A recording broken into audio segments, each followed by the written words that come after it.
Big boss Kannada season 9ರ ವಿಜೇತ ಹಾಗೂ ನಟ ರೂಪೇಶ್ ಶೆಟ್ಟಿ ಕಷ್ಟದಲ್ಲಿದ್ದ ಕುಟುಂಬಕ್ಕೆ ನೆರವಾಗಿದ್ದಾರೆ. ಈ ಹಿಂದೆ ಬಡ ಕುಟುಂಬಕ್ಕೆ ಮನೆ ಕಟ್ಟಿಕೊಡುವುದಾಗಿ ಹೇಳಿದ್ರು. ಅದರಂತೆ ಇದೀಗ ಬಡ ಕುಟುಂಬಕ್ಕೆ ಮನೆ ಕಟ್ಟಿಕೊಟ್ಟಿದ್ದಾರೆ. ಅಲ್ಲದೆ ಆ ಮನೆಯ ಗೃಹ ಪ್ರವೇಶ ಕೂಡ ನೆರವೇರಿದೆ. ನಮಸ್ಕಾರ. ನಾನು ನನ್ನ ಬರ್ತ್ಡೇ ದಿನ ಒಂದು ವಿಡಿಯೋ ಮಾಡಿದ್ದೆ. ಒಂದು ಫ್ಯಾಮಿಲಿಗೆ, ತುಂಬ ಕಷ್ಟದಲ್ಲಿರುವಂಥ ಒಂದು ಫ್ಯಾಮಿಲಿಗೆ ಒಂದು ಮನೆ ಕಟ್ಟಿ ಕೊಡ್ತಾ ಇದ್ದೀವಿ ನಾವು ಅಂತ.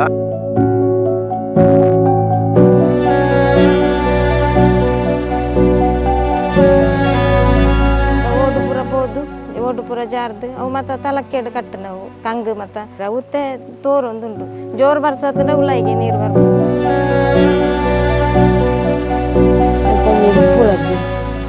आमच्या मोजी पण जोकलेन पाहतो आणि उले उरलाय ತೋರ್ಸಗಾರಿ ಇಂಗ್ಲಂಜಿ ಪಟ್ಟೆ ಪಟ್ಟೆ ಕುಂಡಿ ಅವು ಒಂಜಿ ಬೋಕುನ್ ಕೂಡ ಆ ಇಂಗ್ಲಿಗೆ ಇನ್ನು ಕಟ್ಟಲು ಹೋಗ್ತಿತ್ತು ಅದೆಲ್ಲ ಫೇವರೆಟ್ ಅಂತ.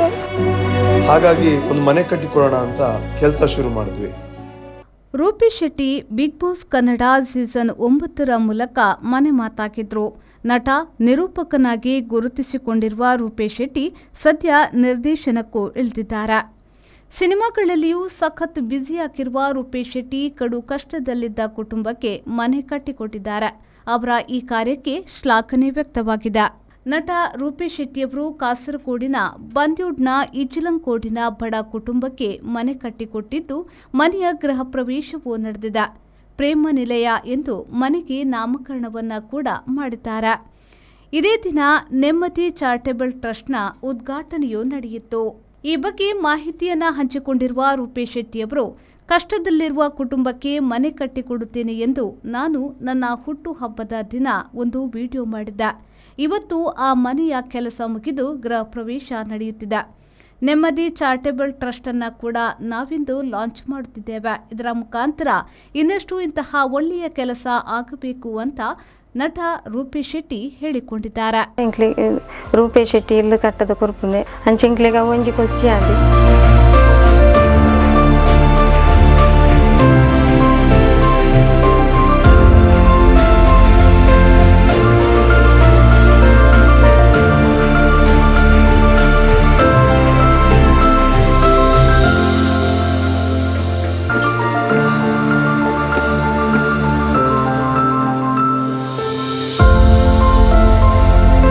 ಜಾಸ್ತಿ ಪಾತ್ರ ವಿಷಯದಾದ ಪಂಡೆ ಎಂಗ್ಲೊಂಜಿ ಸಿನಿಮಾ ಟೀಮ್ ಖಾಲಿ ಸಿನಿಮಾ ಅಂತೊಂದು ಕೊನತ್ತು ಎಂಗ್ಲ ದಾದಾಲ ಅವ್ಳು ಎರಡಲ್ಲ ಹೆಲ್ಪ್ ದೇತೊಂದದ್ದು ನಮ್ಮ ಬೆಂದಿನೆಟ್ಟು ದಾದಾಲ ಅಂತ ಸಮಾಜಕ್ಕೆ ಹೊರಡು ಎಂಗ್ಲ ದುಂಬಿಡ್ದೆ ಇದು ಎಂಗ್ಲೊಂಜಿ ವರ್ಷ ಗೀತು ಬೆಂದ್ರೆ 20-25% ಬೇತಾಗ್ಲಿಕ್ಕೆ ನಮ್ಮ ಹಿಡಿದು ದಾದಾಲ ಉಪಕಾರ ಮಲ್ಪರಣ ಇನ್ ಮಲ್ಪುಗ ಅಪಗನೆ ನಮ್ಮ ಡಾಕ್ಟರ್ ಆದಪ್ಪು, ಇಂಜಿನಿಯರ್ ಆದಪ್ಪು, ಆಕ್ಟರ್ ಆದಪ್ಪು, ದಾದಲ ಆದಪ್ಪು ಸುರು ಕೊಂಚ ನರಮಾನಿ ಆಪುನಂಚ ನಾವು ಭಾರಿ ಇಂಪಾರ್ಟೆಂಟ್ ಅವು ಆ ಬೇಲೆ ಎಂಗ್ಲ ಮಲ್ತೊಂದಿಲ್ಲ ನಾನು ನಿಂಗ್ಲ ಸಪೋರ್ಟ್ ಪಡ್ಬೇಕು ನಾಲೆಡ್ಜ್ ಯಾನ್ ಮೂಲ ಕಾಸು ಮಾತ್ರ ಕೊಡ್ತೀನಿ ಆಡ ಆ ಬೇರೆ ಎದುರುತ್ತದೆ ಮಲ್ತೀನಿ ಕೇಂದ್ರ ಕಾರ್ತಿಕ್ ಸೊ ಆಯ್ಗೊಂದು ಚಪ್ಪಾಳೆ ಕೊರೋಡು ಜೋರಾದು ಸೊ ಆಯನ ಎಫರ್ಟ್ ಮಸ್ತ್ ಉಂಡು ಆಯ ಇಜ್ಜಿನಾಣ ಈ ಇಲ್ಲ ಯಾರ ಸಾಧ್ಯತೆ ನಾನು ಏತ್ ನಿರ್ತಾನೆ ಹಾಗೆ ಗೊತ್ತು ಸೊ ಮಾತಾಡಿಲ್ಲ ಸೊ ಏರ್ ಮಾತ್ರ ಸಪೋರ್ಟ್ ಮಾಡಿದಾರೆ ಇಡೀ ತಂಡ ಇಡೀ ಸಿನಿಮಾದ ತಂಡದಕ್ಕೆ ಕಾರಣ ಅನ್ಕೋನಲ್ಲಿ ಒಂದು ಒಂಜಿ ಬಿಗಿನಿಂಗ್ ಮಾತ್ರ ನನ್ನಾತು ಸುಮಾರು ಎಡ್ಡೆ ಬೇಲೆ ಮಲ್ಪೊಡುಂಡು ಅಂಚಾದ ಎಂಗ್ಲೇನಿ ಒಂಜಿ ಚಾರಿಟೇಬಲ್ ಟ್ರಸ್ಟ್ ಪಣ ಎಂಗ್ಲ ಇತ್ತ ಅನ್ಆರ್ಗನೈಸ್ಡ್ ಆದ್ ಮಲ್ತೊಂದಿತ್ತ ಸುಮಾರು ಕಾಲ್ ಎಂಗ್ಲೆಲ್ಲ ಬೆಂದದ ಮಾತಾಡಗ್ಲ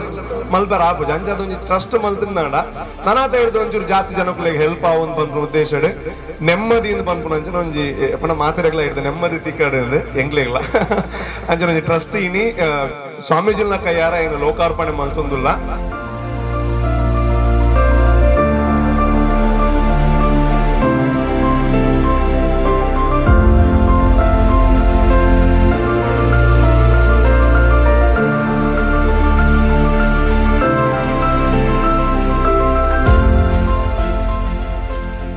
ನೆಮ್ಮದಿ ಎಂಬಂತಹ ಒಂದು ಸಂಸ್ಥೆ ಅದು ಬಹಳ ಸೊಗಸಾಗಿದೆ.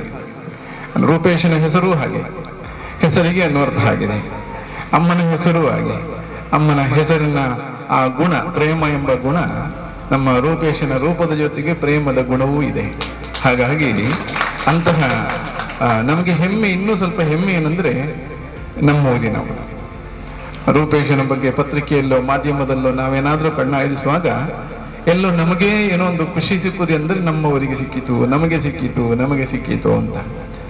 ಆದರೆ ಅದಕ್ಕಿಂತ ಹೆಚ್ಚು ಸಂತೋಷ ಅದು ಭಗವಂತ ಅವರ ಪಾಲಿಗೆ ಕೊಟ್ಟ ಒಳ್ಳೆ ಅವಕಾಶವನ್ನ ಸಾಮಾನ್ಯ ಒಂದು ಕುಟುಂಬದಲ್ಲಿ ಹುಟ್ಟಿದಂತಹ, ತನಗೂ ಎಲ್ಲರ ಹಾಗೆ ಒಂದು ಒಳ್ಳೆ ಮನೆಯಲ್ಲಿ ಬದುಕಬೇಕು ಎಂಬ ಆಸೆಯನ್ನು ಹೊತ್ತು ಕೇವಲ ಕನಸಾಗಿ ಉಳಿದ ಒಂದು ಕುಟುಂಬಕ್ಕೆ ನೆಮ್ಮದಿಯ ಒಂದು ಆಸರೆಯ ಈ ಮನೆಯನ್ನು ಕೊಟ್ಟಿದ್ದೀರಲ್ಲ. ಹಾಗೆ ಇವತ್ತು ಒಂದು ಒಳ್ಳೆ ಮಾದರಿ ನೆಮ್ಮದಿ ಎಂಬಂತಹ ಒಂದು ಸೇವಾ ಸಂಸ್ಥೆ ಇವತ್ತು ಪ್ರೇಮದ ಅಂಗಳದಲ್ಲಿ ನೆಮ್ಮದಿ ಎಂಬ ಬೀಜ ಬಿತ್ತಿತ್ತು. ನೆಮ್ಮದಿ ಎಂಬ ಸಂಸ್ಥೆ ಆ ಹೆಸರಿಗೆ ಅನ್ವರ್ಥವಾಗಿ ಯಾರಿಗೆಲ್ಲ ಕಷ್ಟದಿಂದ ನೆಮ್ಮದಿ ದೂರವಾಗಿದೆಯೋ ಅವರಿಗೆ ನಿಮ್ಮ ಸಹಾಯದಿಂದ ನೆಮ್ಮದಿಯ ಒಂದು ಗುಡಿ ಉಂಟಾಗಲಿ, ಆ ಮೂಲಕ ನಿಮ್ಮ ಬದುಕು ಹಸನಾಗಲಿ.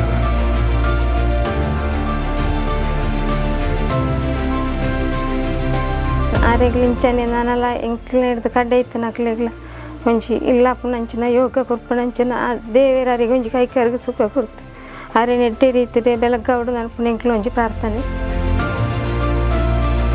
ಕಾರ್ಯಕ್ರಮದಲ್ಲಿ ಶ್ರೀ ನಿತ್ಯಾನಂದ ಯೋಗಾಶ್ರಮ ಕೊಂಡೆವೂರು ಮಠದ ಶ್ರೀ ಯೋಗಾನಂದ ಸರಸ್ವತಿ ಸ್ವಾಮೀಜಿ, ಮಂಗಲ್ಪಾಡಿ ಶ್ರೀ ಚಾಮುಂಡೇಶ್ವರಿ ಕ್ಷೇತ್ರದ ಡಾಕ್ಟರ್ ವಿಜಯ್ ಪಂಡಿತ್, ದೈವ ಪಾತ್ರಿಗಳಾದ ಶಂಕರಡ್ಕ, ಮಾಧವಡ್ಕ ಮತ್ತಿತರರು ಉಪಸ್ಥಿತರಿದ್ದರು. ಪ್ರೀತಿ ಶೆಟ್ಟಿ, ವಿ4 ನ್ಯೂಸ್, ಕಾಸರಗೋಡು.